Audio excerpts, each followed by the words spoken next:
Mesdames et messieurs, fidèles téléspectateurs et les amis de Witchy International, en collaboration avec Congo Promo TV, bonjour ou bonsoir, tout dépend de l'heure à laquelle vous nous suivez. Encore une fois, on vous retrouve dans cette émission, l'émission Les Amis de Witchy International. Partout où vous êtes à travers le monde, je vous salue très sincèrement. Et bien, tout comme la souka boula n'engezala toujours, veu nangai, na batutu basala biso confiance, les amis de Witchy, to kutana la mboula ezali Kobana 2015. Encore une fois dans cette émission, j'ai le plaisir de recevoir pour vous Eugène Bakama, Boyebi, vous allez déjà il y a quelques jours, Azali juriste et président donc il y a ONG Club des Amis du droit du Congo. Pour soigner les sous le lot, Marambetali justice, Marambetali, voilà, les dossiers judiciaires, on a eu un terme dans le Baka. Encore une fois, parce que Mboka, le sujet est toujours ébélé, Marambetali à Goloba. Et c'est pourquoi on trouve un peu dans la série, un peu Kofungola, un peu pour la Oyo également. Zali peut-être Kubunga ou peut-être Bazali comprendre peut-être la justice n'est fonctionnera. Je crois qu'ils allaient aussi important pour la de temps en temps pour parler de ces gens concernés. Donc justice en bon d'abord Eugène. Mbote papa Alimia. Bonne santé. Santé Zamalamu. Merci pour l'année au Pessinga les sous opportunité à les canaux émission nayo. Donc voilà, je remercie. Merci Eugène, d'accord, je vais l'autre soit un peu moins de ce mois Mingi. Première question d'abord, par rapport à ces jours à New York, aux États-Unis. États-Unis et pas Iwapi, élection donc il y a un juge à ces pays et c'est déroulé qui. Et parmi les candidats, il y a une compatriote de congolais, un juge congolais, parmi les candidats. Donc pendant l'élection, on a un juge à ces pays, il a été élu, vraiment nos sincères félicitations. L'élection a eu, il y a qui wana tout un peu par rapport à l'ango. Alors d'abord il y a un cadre nini, vous se retrouvez comment et puis expliquer l'élection s'est déroulée avec nini. Et Liboso avant de répondre à Mutuna Nayo, permettez-moi de présenter la condoléance nangai na compte ya ONG Nabiso Club des Amis du droit du Congo na famille à professeur Akele oyo autiko tikabiso professeur Akele azalaki grand pénaliste na mboka Nabiso donc ezali perte munene pour na Congo pe pour na Afrique mobimba po yebi que autai ko ça la même réforme ya code pénal na Bénin donc ezali perte munene pour na Afrique mobimba donc en tout cas qu'il repose en paix quoi. Par rapport à l'ango quand même, parce que quand même un peu qu'on répondait tout peu, c'est vrai que le professeur a amené Nengwala, Bazali Kokende, et c'est pour ça une question à relève aussi. Est-ce que c'est vraiment remplaçable? Est-ce que le lot au niveau peut-être en Boga on peut dire qu'il y a encore des professeurs qui peuvent les remplacer valablement? Oui, merci pour la motuna na yo. Ezali question mo munene yango il faut que travailler, c'est-à-dire il faut que na niveau amboka ba favoriser pe ba jeune permettre bango po ba acquérir pe malem expérience. C'est vrai que personne n'est éternel, donc les aliments mawamingi, mais il faut que travailler pour la relève et la assurer. Et ça, le rappelle na bambo comme sous plus ba professeur msou ba kena retraite pour na âge poussani, plus bazo favoriser pour na ko aider ba jeunes bazali koya, bazali ko émerger pour bazo apé relève pour et son continuité à musala o ba professeur wana ba sali quoi. Donc j'espère que Zali veut abattre tout pour que nani relève ça les mains na mboka na biso par rapport à babilo. Espérons relève Gozala parce que vous avez bien enseignement, ils allaient blaguer, tu as bien enseignement en bon na niveau commis, même à niveau universitaire, au soir l'université nous sommes aussi ça. Quoi comme il y aura phrase, ça le texte mon quoi comme on a ligne tout bas faute, il y a quand même problème enseignement.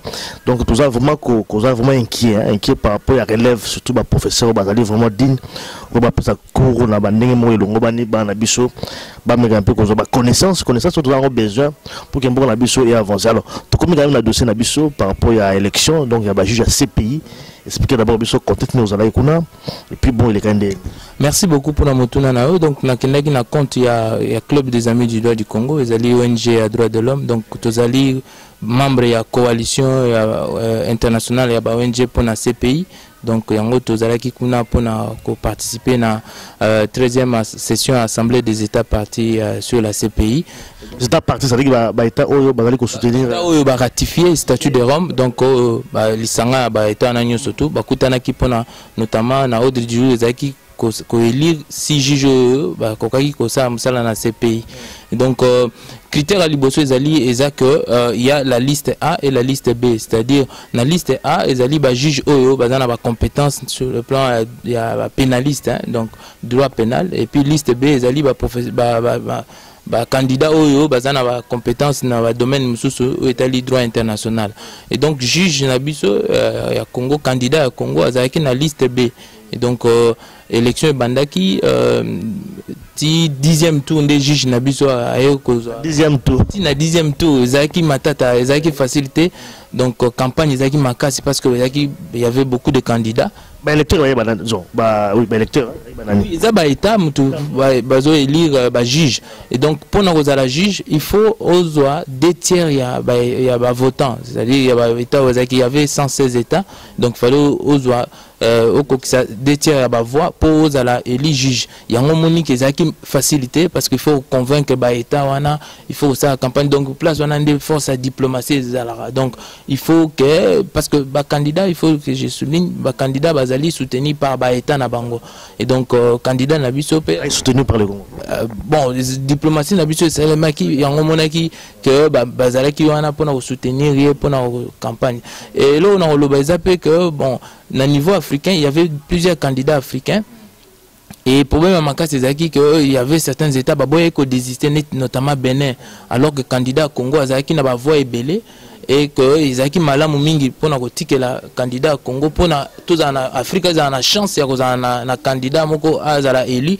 Malheureusement Bénin a boyaki, donc malgré la négociation balingaki te balingaki ka ba maintenir candidature na bango jusqu'à la fin. Na 10e tour de Congo a qui chance, juge na biso a qui chance ya kozala élu comme juge à la CPI. Donc voilà, prêter serment en mois de mars 2015. D'abord peut-être tout revenir un peu par rapport à l'élection, mais pour nous la candidat, est-ce que état nous a désigné ba juge ou alors ils allaient juger Mongo à poser candidature, ça se passe comment? Non, c'est l'état nous a soutenu candidat na. Voilà, chaque état a un candidat na. Donc à soutenir candidat na ba ça l'IP campagne ndenge zalaka. Et puis il y a donc après ce que l'élection a eu a commis des juges. Maintenant ce qui a commis juge des places à Azasusu juge à état et a commis juge à CPI. Donc a commis lié, il faut respecter le statut de Rome. Donc na étape il y a élection azali candidat à état, mais ce qui une fois élu a commis candidat a commis juge vraiment il y a CPI. C'est tout à fait normal. Mais ce qu'on a l'élection on a élu d'abord juge na biso oui comme on a juge Mindwa. Donc Azaki juge tribunal pénal pour l'ex-Yougoslavie, a une expérience dans le domaine déjà droit international pénal. Et donc il y a une compétence et c'est qui que Azala élu comme juge dans le niveau de CPI. Mais ce que le fait d'être juge dans la CPI vous changez nini pour le Congo, est-ce que bon voilà, est-ce que comment vous allez là moi comment dirais-je un avantage pour quelconque par rapport à et que je savais finalement quoi. Mais non, mais Ezali honneur pour Namboka Nabiso pour voir un fils du Congo à Zana compétence, parce qu'il faut tout le belapé que sur tali lelo sur le plan international la organisation internationale ba congolais belé bazo émerger et ça problème paix à diplomatie Nabiso, c'est-à-dire il faut que ça faut pour que pousser ba candidat congolais bas à la belé na ba institution internationale et ça peut honneur ya mboka comme on a que un candidat congolais sur base de la compétence, parce que le seul critère est la compétence. Et puis sur total bien à niveau à Cour pénale internationale Congo, et ça quand même pays à coopérer suffisamment à la Cour pénale internationale. Sur total le bateau bazar devant la CPI, bateau bazar accusé, bazar congolais. Donc Congo a coopéré suffisamment donc devant la CPI pour la Cour pénale internationale. Et ça peut important peut tous à peine juge qu'on a niveau il y a CPI pour valoriser peu la compétence il y a beaucoup d'ambition. Donc voilà pour n'engager et comment on a malin nous a motif et fierté comme on a un fils du Congo à la paix juge devant la CPI. Effectivement, donc félicitations encore une fois à compatriote Nabiso Azali élu juge dans ces pays honneur Nengue jeune Bakama du Kolobeza honneur Yamboka Nabiso. Je crois que tous allons aussi représenter dans l'institution internationale, parce que quand vous avez représenté Nabino on peut toujours comprendre, parce que sous vos alités des belés contre peut-être des bino, donc ils allaient quand même pénaliser biso. Alors peut-être par rapport à je crois que bon tu as un dossier comme toujours CPI dossier à Lubanga la CPI à cela qui appelle par rapport à la décision au juge Bazoua qui surveille, c'est-à-dire qui est condamné pour 14 ans, 14 ans de prison. À cela qui appelle par rapport à jugement, est-ce que où en est-on maintenant? Est-ce que est-ce que les Guinéens? Oui, décision en appel et Bimaki dernièrement, donc juge à niveau appel maintenir décision à premier juge, donc ce qui fait que maintenir condamnation à 14 ans, donc relongola na 14 ans néoyo à Salina déjà 6 ans. 6 ans à peu près à Salina déjà na prison et yango etikalinde yango akozala à peu près 8 ans, donc 8 ans. 8 ans etikala on a prison quoi. Donc voilà décision c'est bimi déjà, donc ça décision moko définitive. Mais est-ce que par rapport il y a 14 ans, ça lit moitié à peine, est-ce qu'on va espérer également de se libérer je vais apprécier toujours, donc si y a demande moko accusé, juge va apprécier toujours comportement, va tenir compte de critères belé, notamment comportement ya mutu na prison, donc éléments belé en ligne de compte pour na royer ndeni ba ko sala ko. Mais est-ce qu'au niveau de ces pays, on peut espérer que le juge va décider sur libération, il y a condamné alors qu'il a purgé peine jusqu'à Soukate? Est-ce que c'est possible également au niveau de ces pays? Bon, mais le statut de Rome, il y a une règle de procédure, ils ont prévu l'élément, surtout Barotala, appliquer, le juge va appliquer un statut dans règlement de procédure. Donc Barotala, ceux qui réellement ont mérité, demandent à côté ici, et puis ils vont apprécier, et puis ils copier ça. Donc voilà, il y a automaticité, il y a des éléments à prendre en compte pour permettre à ce que la décision en donc voilà, par rapport à Lubanga, affaire Lubanga dans la CPI, comme Eugène Bakamalobi, Congo est coopéré quand même très fortement avec ces pays, et coopéré vraiment Makassi. Et pour la coopération en Congo, comment est-ce que vous avez analysé? Est-ce qu'ils ont peur? Est-ce qu'il y a pression? Parce que par rapport à pays, tout le monde quand même Congo, sur Babi Kangamutu directement, Kangamutu, Paramoko, Kangamutu directement, ils ont quoi? Question tournée, question Mouamutu, Amounene. Mais il faut déjà, le premier élément, c'est que ce qu'on ratifie le statut de Rome, vous avez une obligation vis-à-vis, il y a le statut. Donc, est-ce que tu peux reprocher Mouto à respecter Mibé quoi statut? On ne peut pas reprocher. C'est la question. Mais maintenant, derrière exécution ou bien derrière coopération, on peut peut-être se poser des questions. Pourquoi on a coopéré si vite? C'est la question. C'est dire aussi. Mais ce qui totalie bien, même problème où ils se poser dans l'affaire Moussoussou devant la CPI, c'est que les États ont tendance beaucoup plus à exécuter le mandat, ce qui allaient concerner le groupe rebelle. Mais ce qui est commis le mandat, ils allaient concerner bateau bazana pouvoir, bateau, ils déjà faire à Kenya, au Soudan, au Monitan, ces pays encore qu'à bandit pour poursuivre un chef d'État. Chef d'État surtout, sali cartel na bango pona ko boycotter ces pays. Donc au moins il y a des problèmes. Crime crime international, crime contre l'humanité, génocide, crime de guerre, c'est le crime le plus grave. Donc immunité zate na niveau statut de Rome. C'est-à-dire tout a commettre des crimes, il faut répondre des crimes devant la justice pénale internationale. Maintenant, et l'autre côté au monde même na niveau Afrique, c'est que ratifié, mais tant où il y a coopération, tant que ces pays a lancé un mandat contre les dirigeants, et commis problème. Mais ceux qui ont un mandat contre les rebelles, ils ont posé problème. Alors, on lutte contre l'impunité. Donc, c'est ça un peu le problème au niveau Afrique. Mais par rapport à les rebelles, je crois que dans le Congo, quand même, il faut livrer Bosco Tangana par rapport à un mandat international. Bon, on va peut-être avancer avec des raisons là-bas. Quelque part aussi, un État aussi peut avancer des raisons où ils ont empêché à livrer ressortissants. Effectivement, un État peut avancer des raisons. Mais maintenant, tout le bel Cambouya Bosco Tangana. Le problème à Bosco Tangana, c'est que après le mandat de ces pays, à Komaki, il y a armée nationale. Et donc, Congo a estimé que le fait de remettre devant la cour et qu'on entaché processus de réconciliation, processus de paix dans l'Est. L'État congolais a exécuté le mandat. On peut critiquer la position parce que quand on parle de l'idée qu'il n'y a pas de paix sans justice, parce que la justice est l'élément à paix, est vecteur pour la paix. Donc ce que lobby que non bon tout ce soir nous avons justice pour favoriser paix, mais il faut l'appeler comme la victime parce que la victime bazawana le plus grand problème c'est que tant que vous intégrez rebelle au niveau armée nationale rebelle wana bande ko diriger pe armée na ba province wana zaki wana ba bourreau na bango ba victime na bango ba comment na lelo ba bourreau ba to ba commettre ki ba crime contre bango ba komi ba konzina kati armée donc ezaki moi problème par rapport à ba victime donc ezali et comme le wana était prime à la capacité de nuire c'est-à-dire muto a commettre ba crime après ba memie na kati armée na négociation et puis lobby a se retrouver soit na gouvernement soit na armée donc ezali eloko moko malamu te eza expérience moko malamu te yango après tant au monique à côté na armée et qu'azo continuer ko commettre ba crime Congo yimoka yo mona que non il faut pas poursuivre ozomona et puis alongo ayo sala ayo kota na M23 et puis ti ndenge ayo ko yimoko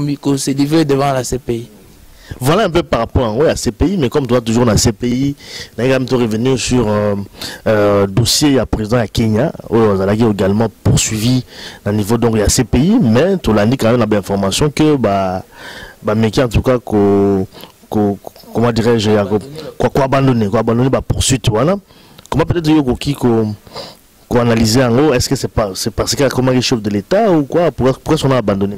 L'affaire à Kenya est vraiment très délicate hein, parce que au Moni c'est pour la première fois ces pays a poursuivre un chef d'État en fonction de Babanda qui déjà na président Bachir et puis na président à Kenya. Donc au Moni ces pays tout le big ils ont la police ils ont l'armée. Ces pays ils ont besoin de coopération avec l'État pour agir. Mais maintenant, comment coopérer avec quelqu'un pour poursuivre? Il y a des questions à coopérer pour poursuivre. Moi, je pense que c'est élément. Au niveau de Kenya, le procureur a salagi banquette et a lancé parce que c'est une comparution volontaire. Donc, il y a un président Kenya a dit qu'il comparaître devant ces pays par rapport à dossier et à crime.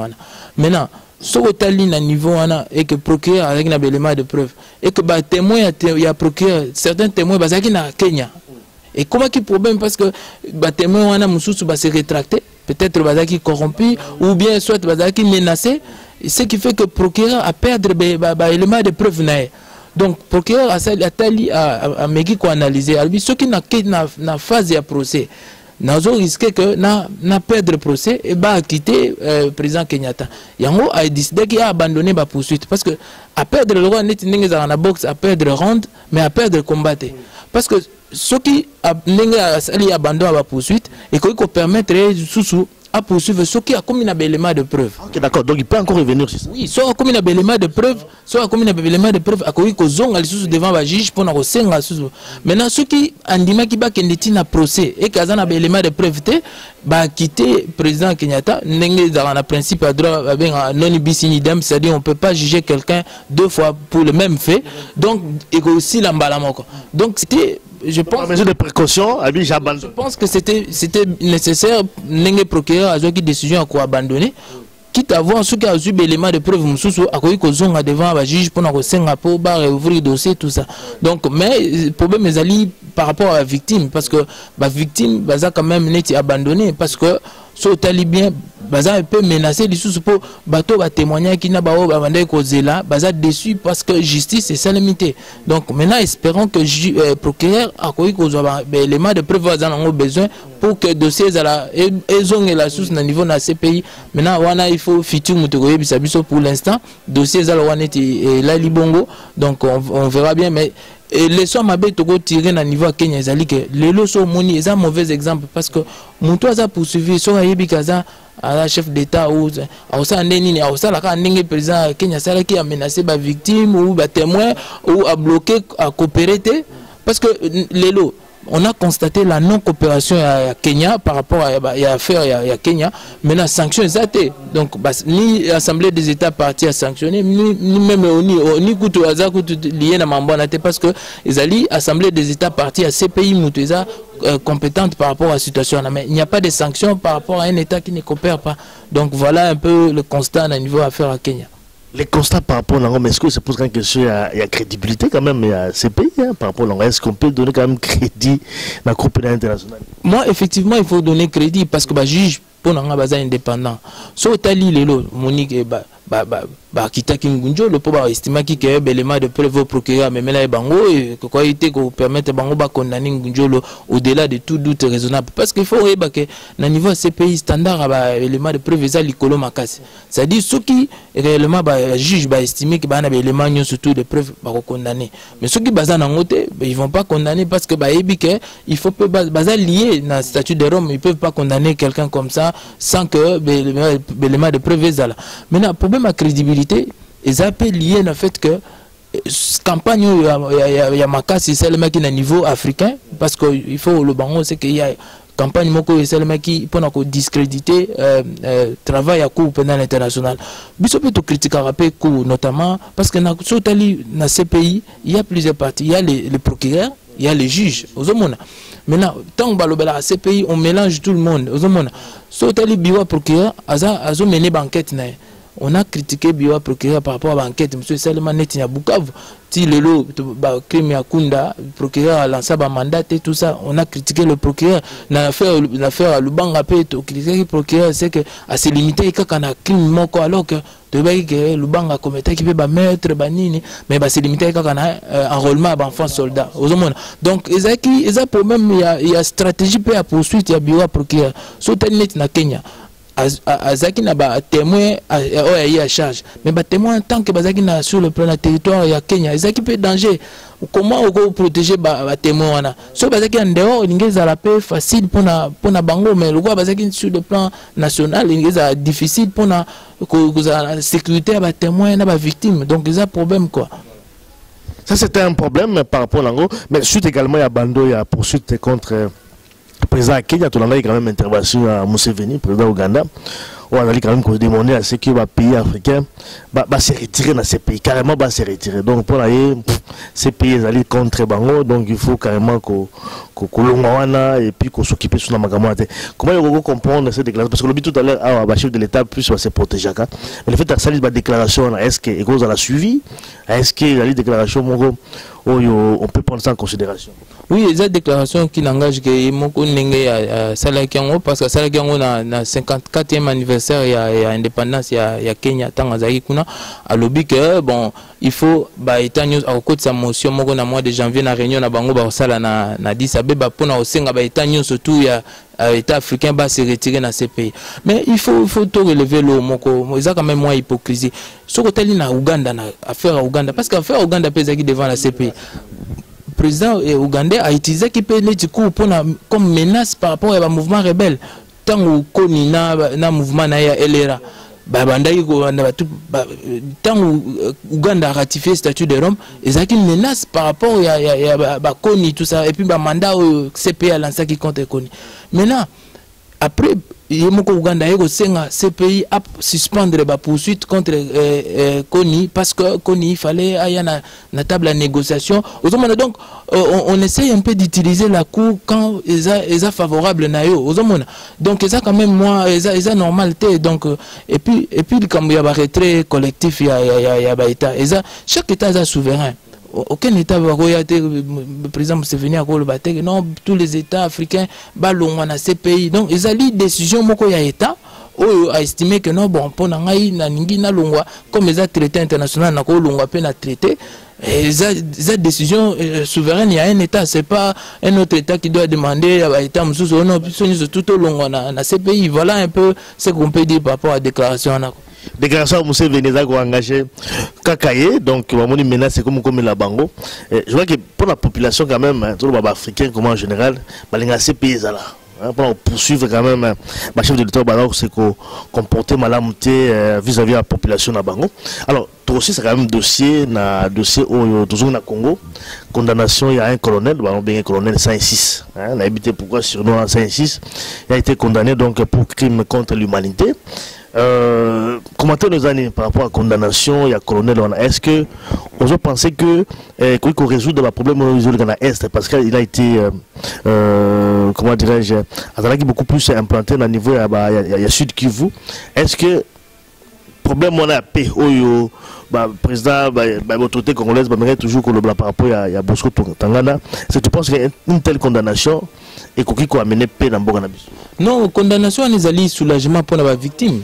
Parce que la victime c'est la justice et ça les mains et tribunal militaire juge qui colonel 106 pour na crime contre l'humanité parce que a commettre qui crime dans azaki na fonction na ya colonel et ça soulagement pour la victime mais il faut que état congolais peut avoir mesure pour protéger la victime wana na ba témoin ba participer à procès parce que il y a des risques de représailles parce que que participer na procès ko témoigner contre colonel 106 et ça peut risque moko ya représailles. Comment on va protéger?